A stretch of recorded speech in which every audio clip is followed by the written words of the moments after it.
Okay. Okay, we'll do the Bengali together here now. I'll say it first. Tabe tanre kahe prabhu chapada Maria.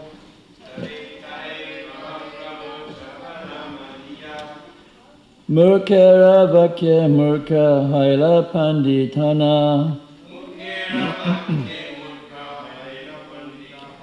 Tabe tanre kahe prabhu chapada Maria. Mukera vakye murka haila panditana. Tabe tanre kahe prabhu chapada Maria.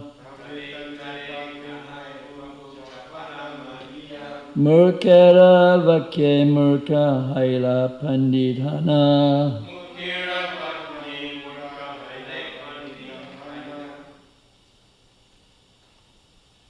Somebody else?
Okay. Tabe, thereafter. Tanre, unto Balabhadra Bhattacharya. Kahe, says. Prabhu, Sri Chaitanya Mahaprabhu. Chapada Maria, slapping. Mukera vakye, by the words of some rascals and fools. Murkahaila, you become a fool. Pandita Hana, being a learned scholar. Translation. When Balabhadra Bhattacharya asked to see Krishna at Kaliyadaha, Sri Chaitanya Mahaprabhu mercifully slapped him, saying, "You are a learned scholar, but you have become a fool, influenced by the statements of other fools." Purport by Srila Prabhupada. Maya is so strong that even a person like Balabhadra Bhattacharya, who was constantly staying with Sri Chaitanya Mahaprabhu, was influenced by the words of fools. He wanted to see Krishna directly by going to Kaliyadaha, but Sri Chaitanya Mahaprabhu, being the original spiritual master, would not allow his servant to fall into such foolishness. He therefore chastised him, slapping him just to bring him to a real sense of Krishna consciousness. Text 101. Krishna kene darashana dibe kali kale nija brahme murka loka karika kolahale. Why will Krishna appear in the age of Kali? Foolish people who are mistaken are simply causing agitation and making a tumult. Purport by Srila Prabhupada. Sri Chaitanya Mahaprabhu's first statement, Krishna kene darashane dive kali kale, refers to the scriptures.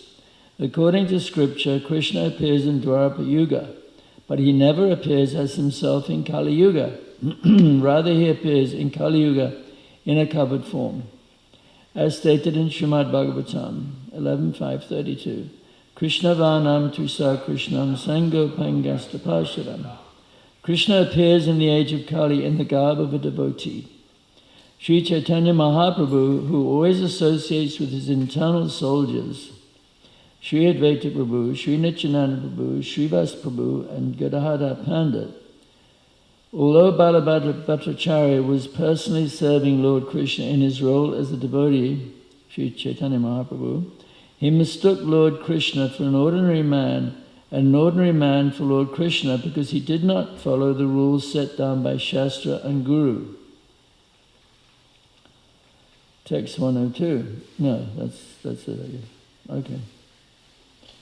Om Jnanatam Mandasya Gyananjanan Shlakaya Chakshura Militam Yena Tasmaya Shri Gurave Namaha Shri Chaitanya Manobhistam Stapatam Yena Bhutale Swam Rupa Gadamyam Tadat Swapadantikam Vandeham Shri Guru Shri Tapadakam Shri Guru and Vaishnava. So Balabhadra Bhattacharya, he was a great devotee of Lord Chaitanya, but at the same time, he, even though Lord Chaitanya was right in front of him, he thought he would go see Krishna dancing on the hood of Kali, a serpent, which was just an illusion, because actually what he thought was Krishna dancing on Kaliya in the river Jamuna was actually some fishermen's lights. So he was an illusion, and this world is a world of illusion, and everyone is actually entrapped in a world of illusion. Just like we see throughout history, this famous verse, Natevidu Svatagatim hi Vishnam Darashaye Bahayartamanana Andaya Tanda Upaniyamanas Te Pisha Tantram Urudamni Badha. So this is a verse spoken by Prahlad Maharaj, and he says that blind people accept as their leader another blind person. And therefore, because they follow a blind person, they all fall into a ditch. And that blind person they follow is also completely bound up by the ropes of the three modes of material nature. So this is history repeats itself. So right now we have leaders who are completely blind, and people worship them, and they all fall into a ditch. And we see, the Second World War was started also by one such foolish person that controlled millions of people. Millions of people worshipped him. They would do anything he said. They all went to sacrifice their lives, even though he was a total demon. And these were so-called intelligent people, doctors, all kinds of qualified people they accepted as their leader, because the power of illusion. So this world is a world of illusion, and everybody is entrapped. And we're all culprits, because we all accept our body as ourselves. At least I do. We're trying to get happiness from our body. But this example is there of Sanatana Goswami, Rupa Goswami. When they went to see Lord Chaitanya, they categorically stated they didn't know who they were.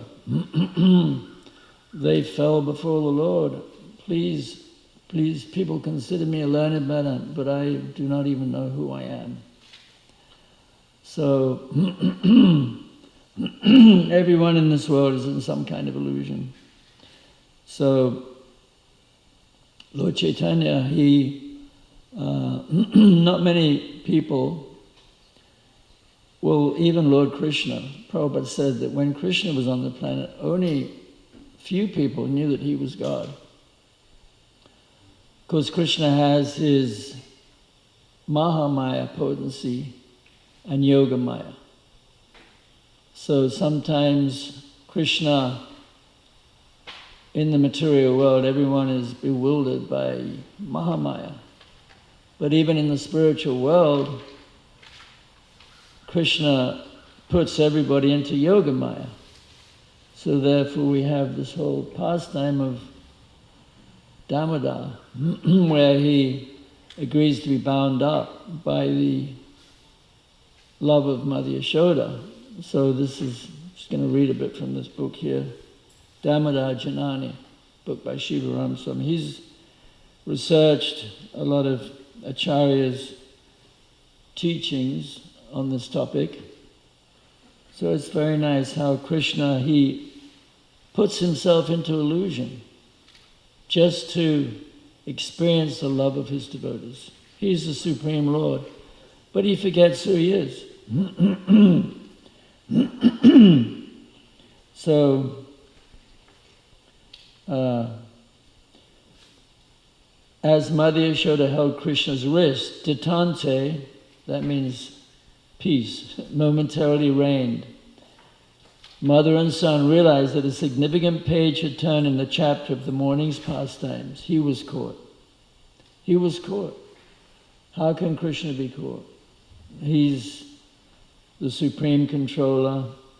He's beyond everybody's reach, but he was caught. How the next chapter was scripted would depend a lot on him. Would he confess? Would he apologize? Would he beg for clemency? Because they were just outside the palace gates, Yashoda and Krishna were no longer alone. The palace guards, though at attention, were witness to everything being said and done.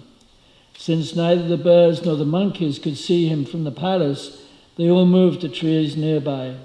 In addition, a few street neighborhood dogs sat up, scratched, and then cocked their heads to see. As for Krishna, disinclined to surrender, he tested Yashoda's grasp. She held fast, trembling partly in anger, partly in fear. He remained unwilling to admit guilt. And that spirit he put on a facade of courage, and that was quickly exposed by terrible tears. He was afraid. Madhya Yashoda repeatedly tried to look into his face, but whenever she did, Krishna turned away, and with his free hand he wiped remnants of yogurt from his mouth and body. Krishna reasoned, the less the evidence, the weaker her argument, the more moderate my punishment. Finally, Yashoda had had enough of his antics, and exposing the stick she was hiding, she waved it in front of him. Do you see this? King of rascals, if you do, then do not try to run away again. The stick, she still has it, because she pretended to hide it behind her back. But he saw the stick. Krishna was shocked. She had cheated. But Yashoda was defiant. How else can a thief be caught other than by crooked means? She swung the cane for good measure. Whoosh! Krishna felt betrayed. Thieves should not complain when a court metes out harsh punishment. Krishna cowered in fear. There was no point in pleading innocence. Panicky at the prospect of being caned, he reached in the way an ordinary child would. He reacted in a way. But his ecstatic feelings were no simple affair. They were as complex as he was great. While fear dominated Krishna's entire being, his heart was devastated at the sight of the stick, disappointed that Yashoda would wield it, and yet full of compassion for causing her distress. His mind was flooded with anxiety, frustration, and bewilderment, and his face revealed signs of regret and humility. And while Madhya Yashoda would have welcomed some expression of remorse, the stick in her hand remained such an overwhelming threat that Krishna could not think straight. As Brajavasis started to converge, Krishna felt increasingly humiliated. He was the leader of many friends and held a position of respect among them.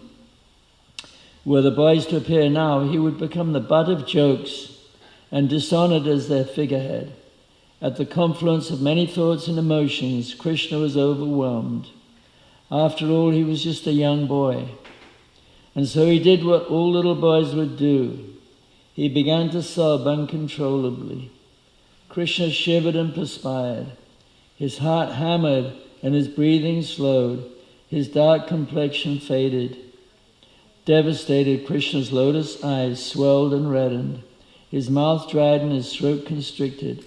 Although inclined to vent his tale of woe, because the lump in his throat he could... What could he do? Where could he go?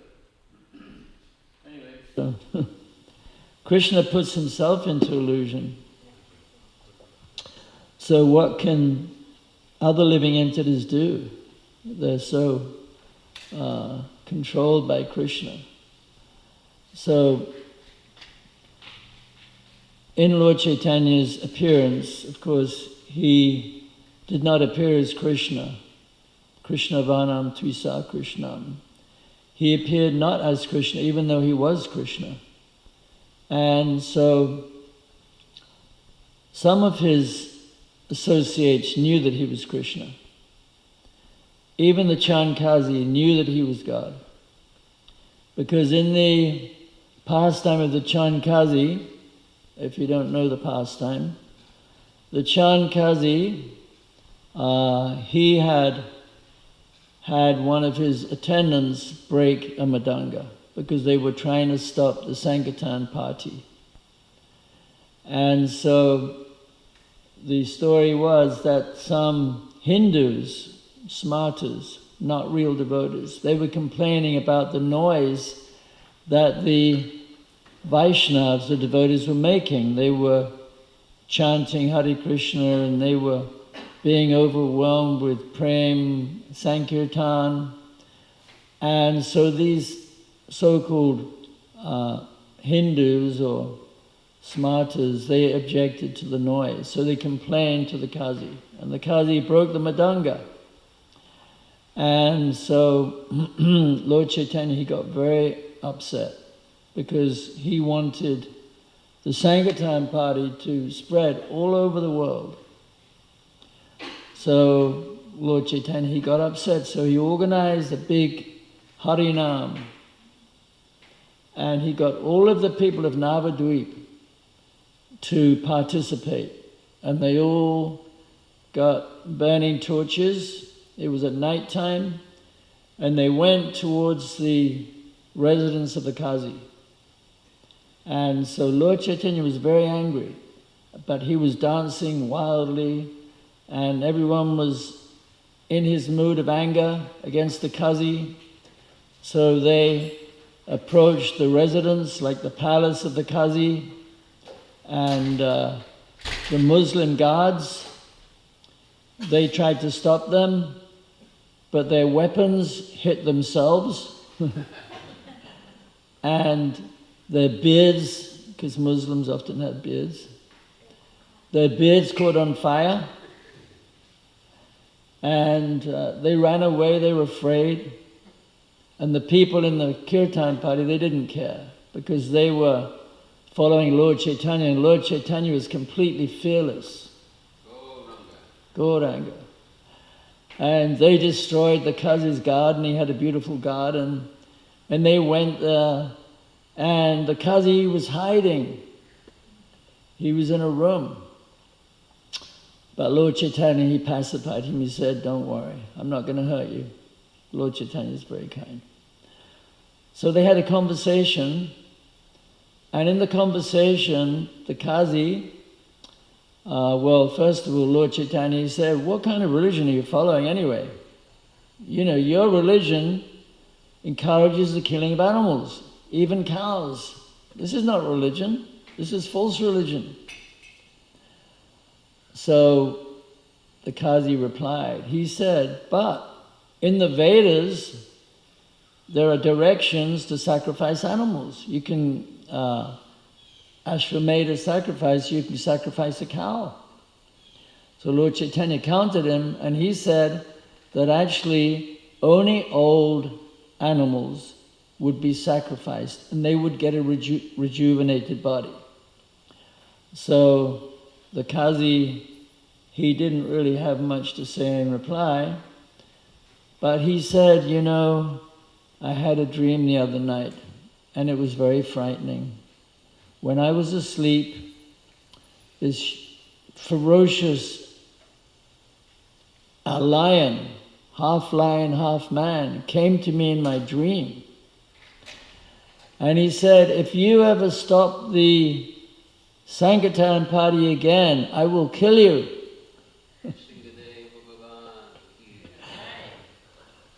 So he said, since I had that dream, I agreed.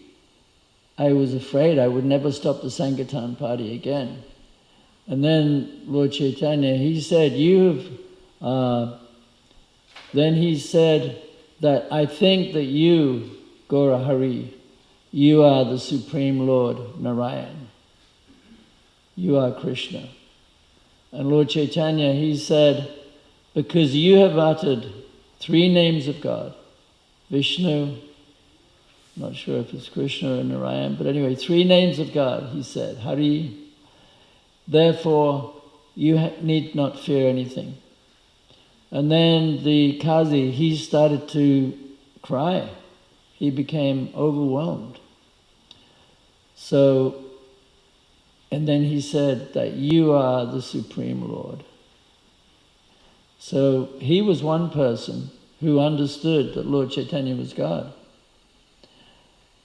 And some other people, Vallabha Bhattacharya, he was another great devotee. Actually, Sumati Maharaji, the person that Prabhupada got a free passage on that old boat, the Jaladuta. She was a follower of Vallabhacharya. Vallabhacharya, he actually, anyone been to, what's that place? Nathji, Nathdwar? You been to Nathdwar? Anyone been to Nathdwar? They have very big ladus there. They have a nice goshal, actually, beautiful cows. But, you know, the Vallabhacharya followers, what are they called? Anyway, they worship Krishna. Pushti Marg. They have another name. They're building a big temple right down on I-75. 2, one on either side. Strange. Anyway, so they worship Krishna in the form of a child.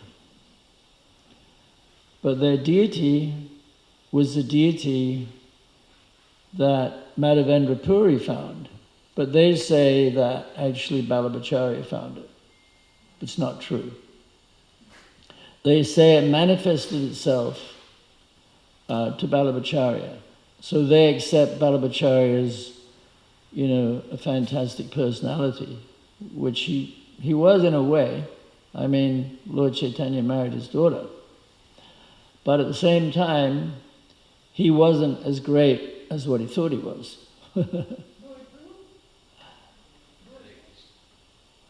I didn't say Lord anyway. I don't think I said Lord anyway. Anyway, so basically, Vallabhacharya, he went to see Lord Chaitanya. There's a lot of evidence that actually Nathji was not manifested by Vallabhacharya. And there's a passage in one of Shiva Ramaraj's books where he gives all the arguments why it's not possible.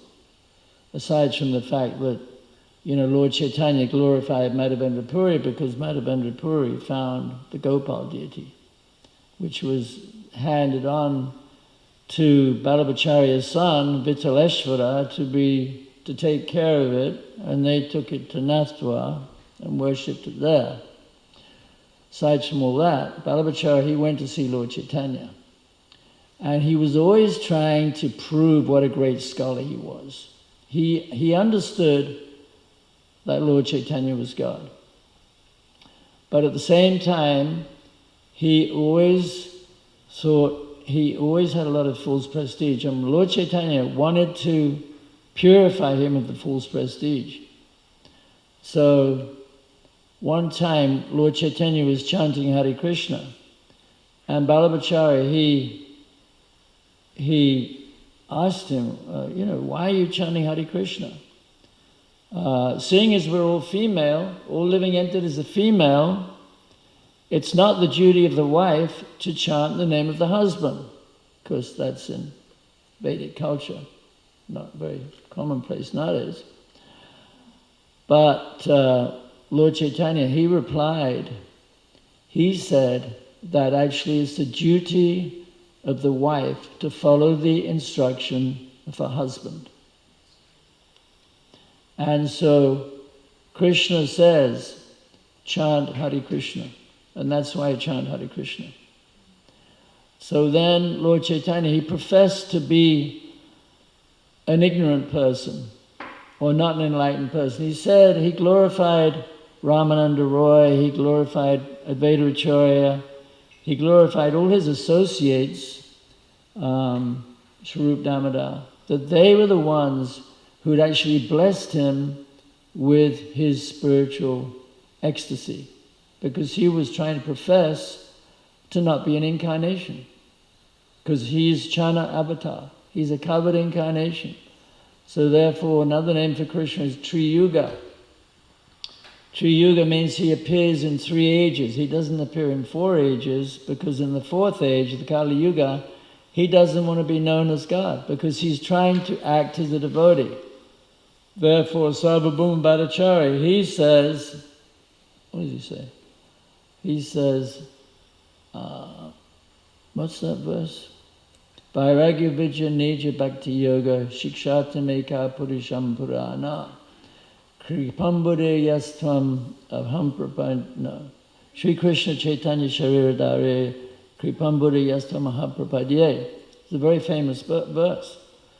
Because also Sarvabhauma Bhattacharya, even though he was the spiritual master of the demigods, Brihaspati, in Lord Chaitanya's pastimes, Sarvabhauma Bhattacharya, he didn't know that Lord Chaitanya was God. He even had the nerve, or the audacity, you could say, to instruct Lord Chaitanya in Vedanta, because he felt sorry for him. Because he thought, he is such a beautiful young sannyasi, because Lord Chaitanya was only 24.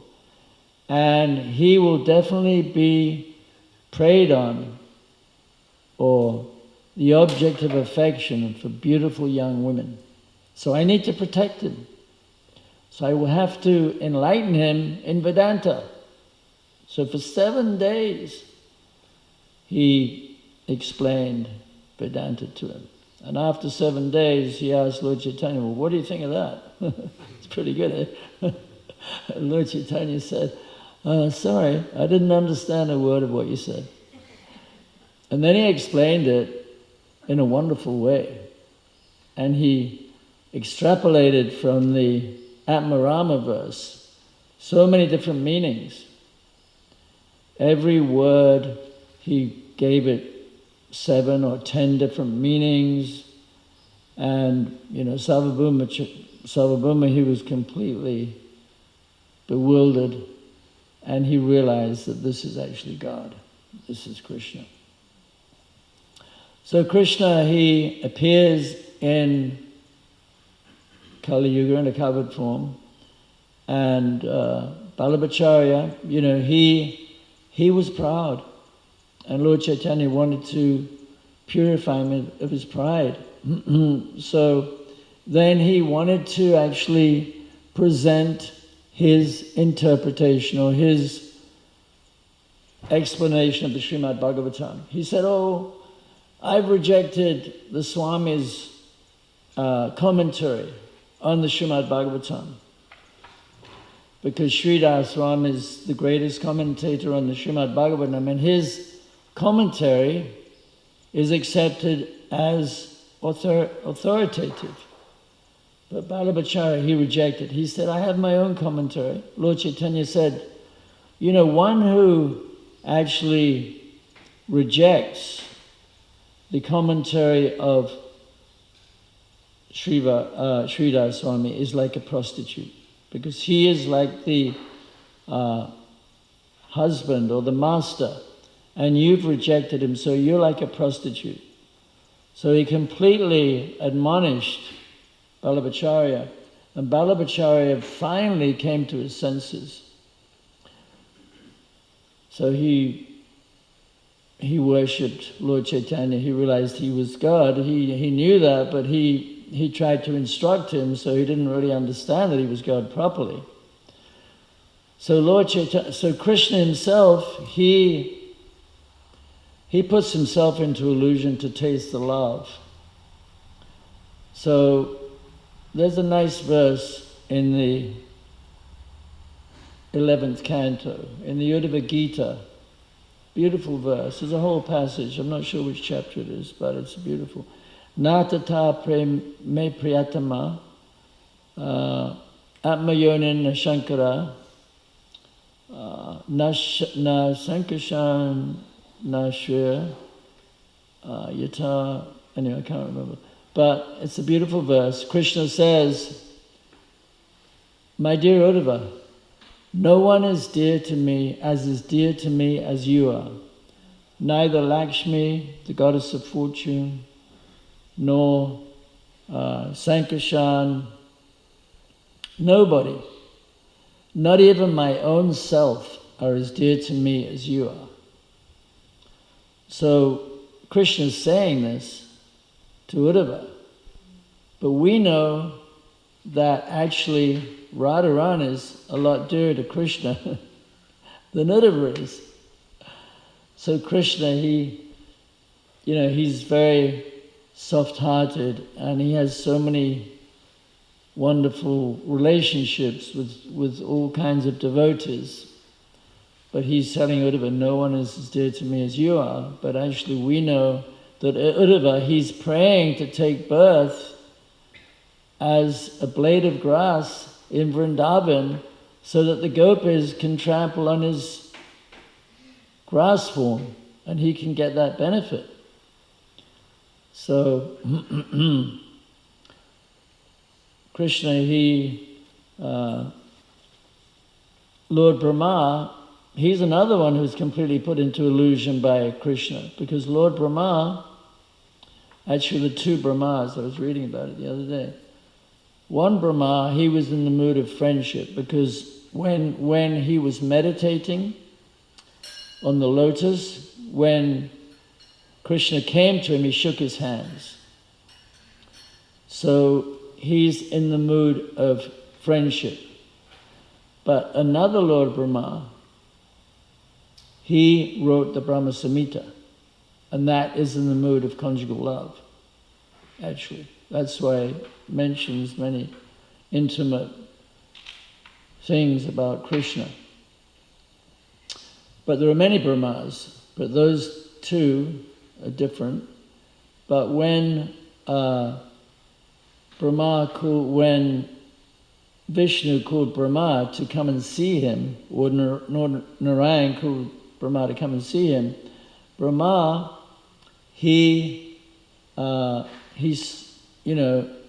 Krishna said, well, which Brahma is it? He said, well, it's me, me, Brahma.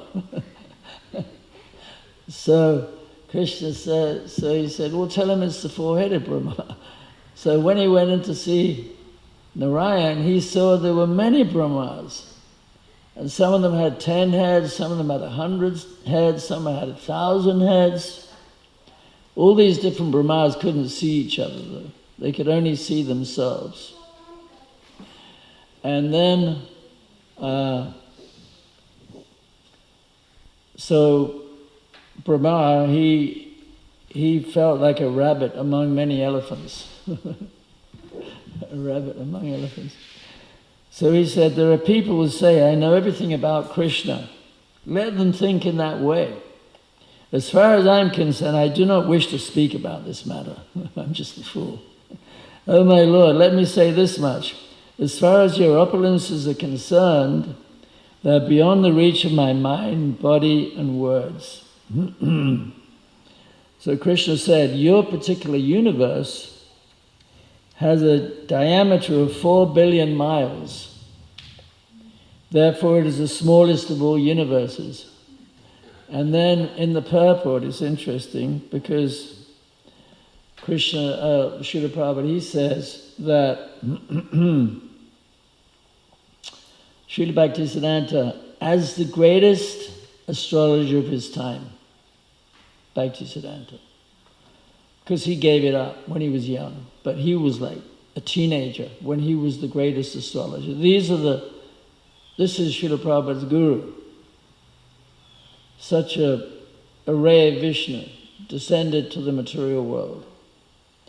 So he said, in his Siddhanta Siromani, that this universe measures, the circumference of this universe is 18,712,000,000,000,000 times 8 is the circumference of this universe. So it's quite big, and it's only the smallest universe. So we're in so much illusion because we're thinking we're the center of this universe. Everything revolves around me. And this universe is just a gigantic, there are as many stars as there are grains of sand on the ocean shore. So, anyway, we're living in a world of illusion, and so one way or another, everyone is put into some kind of illusion. Even Krishna puts himself into some kind of illusion. And, in Krishna's pastimes with the gopis, when they dance in the rasa dance, there's 10 billion gopis, but they only see one Krishna, they only see themselves with Krishna. Krishna is Yogeshvara. How's that verse go? Yatra Partha? No. How's that one go? How's it? Yatra Yogeshvara Krishna, Yatra Partha Dhanodara. That's the one. So so Sanjaya says, wherever there is Krishna, the master of all mystics, and wherever there is Arjuna, the supreme archer, there is always morality, victory, and extraordinary power. So Krishna, why wouldn't anyone worship Krishna? It's very sad because many people believe in God in this world. I was speaking to one Christian boy yesterday, in fact. He was nice. He took a cookie. Unusual. Christians don't take cookies. But I'd spoken to him before, and he was kind of a little bit curious. So I really smashed him. And it was great. And he kind of liked it. And so I said, well, who is God? You believe in God. You got a T-shirt with the cross on it, Who is God? He said, I don't know who God is. They don't know anything about God. So how can they love somebody they don't know? So, we're so fortunate. We have so much information about Krishna. And we have to avail ourselves of this wonderful knowledge. So, Narottam Das Thakur, he says, Rupa Raghunath Pade Hoibai Akuti. When will I be eager to study the books of the 6 Goswamis? So we should hanker for that time when we're anxious to hear about Krishna. Probably you all are more than me. I'm not really. But, this is the perfection of life, to hear about Krishna, to develop love of Krishna. And we see that Krishna's, he's just beyond our intelligence. So the first thing Srila Bhaktisiddhanta said about Krishna, you have to understand that he's inconceivable. How can Krishna cry when he's chastised by his mother, a pool of tears? Because Krishna was really afraid. Because he puts himself in, because he likes this feeling of love that his mother's giving, And out of her love, she becomes angry because she's trying to train him to be a good little boy. I told him a few things. I told him he had 16,000 wives. But he carried my table back afterwards. He came back to the Krishna house. So, there's hope for him. And he took a cookie. So anyway. So yeah, it's amazing. Krishna's achintya, inconceivable. So thank you very much. Hare Krishna. Any comments or reflections, questions, whatever? I'm supposed to get the mic. You what? Oh, yes. I'm the one who's supposed to get the mic. Prabhupada reminded Lord Krishna Maharaj about how small he was. Yeah, that's right.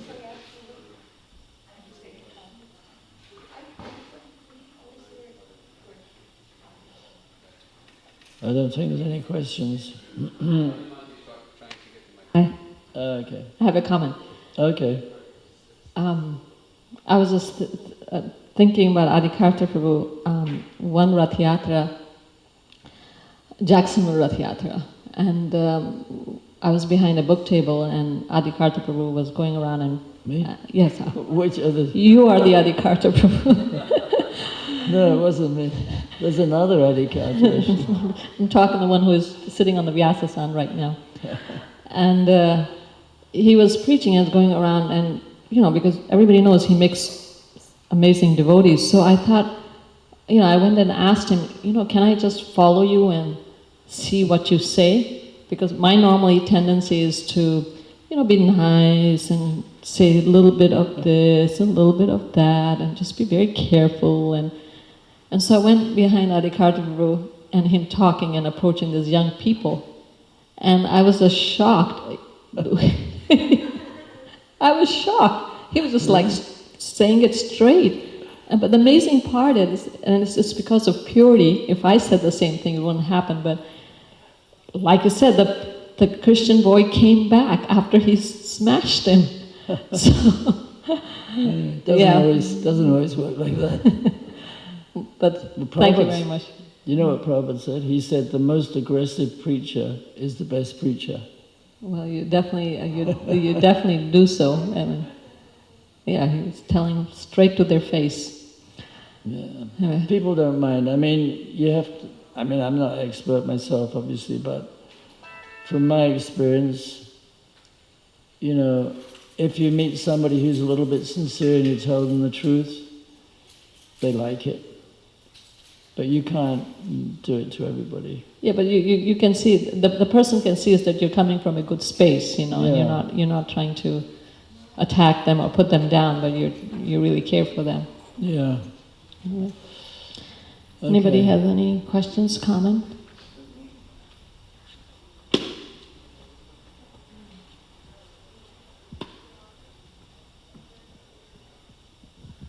One thing is like to piggyback on what discussed here about smashing. So in order to build somebody, you have to smash him first and then rebuild him. It's like... You have to what? Smash him first and then you can rebuild him. So it's like you have to dismantle the whole structure in order to build something new. That's one comment. The other thing, while you were describing illusion, right? Illusion in material world and illusion that Krishna, under illusion, he experiences in order to relish love. So I was just kind of wondering, there is illusion and illusion. There's so much emphasis on illusion. What about reality? What's wrong with reality? Reality, well, I was thinking that, Lord Narayan, he's accepting all this worship, and people think he's God. But is he thinking, this is boring, I don't really like this. I'd rather be Krishna back in Goloka Vrindavan. So I don't know what Lord Narayan's feelings are, because I'm not Lord Narayan, obviously, but, he's not really as ecstatic as Krishna at all. So what is reality? I mean, Lord Narayan's, he knows, he must know that Krishna is God. This is a better form of God than he is. So what's he thinking? Krishna, he's trying to forget he's God. He doesn't want people to know that he's God. So everybody's an illusion. Even Krishna puts himself into illusion. Yeah. So what is reality? Reality is that, every living entity is Krishna and Nichadas. We're all eternal servants of Krishna. Mm. And that, whatever relationship we have with Krishna, that is beyond illusion. But in the spiritual world, we have Yoga Maya, and that is a sort of illusion, but it's at the same time, it's for Krishna's pleasure, so it's reality. I mean, Krishna is the supreme enjoyer. Right. Yeah. Thank you. Well, Hare Krishna. Reality is we're all growing old and dying. But, I mean, even that isn't really reality. The reality is that, we get another body, maybe a spiritual body. The reality is the material world is our real home. Yeah, it seems like illusion is like the media for experiencing emotions. Like, in the material world also we experience all these emotions because we are in illusion, right? So we are like under the mode. So also for Krishna to experience emotion, it's almost like he also has to put himself under illusion to taste that. So I'm kind of like looking at that. Thank you. Yeah, Hare Krishna. Excuse me. Thank you. Wonderful class. Hare Krishna. I have a question. The gopas and the gopis. The what? The gopas and the gopis. Can't hear.